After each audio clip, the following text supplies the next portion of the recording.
Welcome back to Diary of a Speed Reader. Today's book is Naming Necessity and Natural Kinds, an anthology of articles by Steven Schwartz, and I'm giving it 4 stars. This week we've been exploring thinking and knowledge, and it relates to AI, decision-making, and a host of other academic disciplines.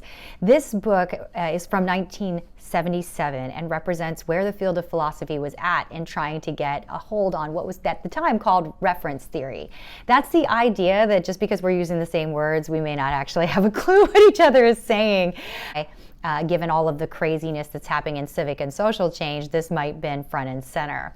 I think there are a lot of really interesting takeaways, but I'm going to break it down into 3. Now, the first thing has to do with this idea that we only know things, words even, in clusters. There is no word that independently sits by itself. There's all these referential things that sit around it. This actually comes up in Minsky's book, though it wasn't something that I highlighted.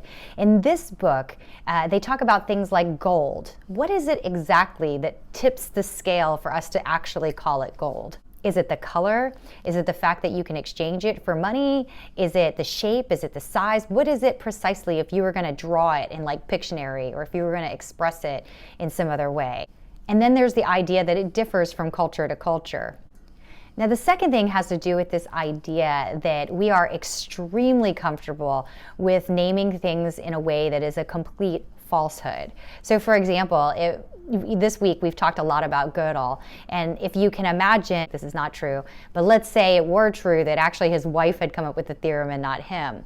We would still likely call it Gödel's theorem because everybody knows what Gödel's theorem is, even if we all collectively knew that he wasn't actually the one responsible for making it. It's stuff like that that's such a weird cognitive dissonance, but is absolutely a part of the human language and what we are actually transmitting and translating to each other. Now, the last thing really is a miracle of language, and in this context, they're talking about the idea that we don't actually need to know at all a word and what it actually represents in order to use it. So, for example, I might say aluminum foil, and I have absolutely no idea where aluminum sits on the periodic table, which would probably be the most appropriate of things to describe whether or not something's aluminum.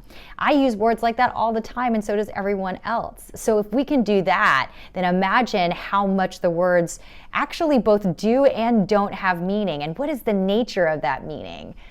It's amazing that any of us can communicate, and I think the biggest takeaway from this entire book is that it's worth it if you don't understand what somebody's saying to just ask them, how are you thinking about that? Now, this book sits squarely within philosophy. All of the authors are philosophers by trade, but the fact is this work makes a lot of sense for anyone in comp sci if you're in communications, or if you're just a decision maker trying to manage others. The idea that miscommunication is at its essence what the nature of language is so relevant, and I think at a minimum you'll gain empathy from this book and understanding how hard that question actually is.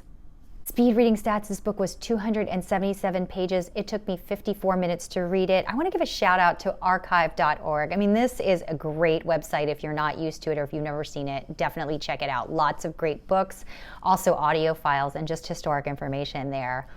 I want to thank everyone for liking, sharing, forwarding, following, commenting, and in any way supporting my efforts. It's so appreciated. And I'll see you tomorrow.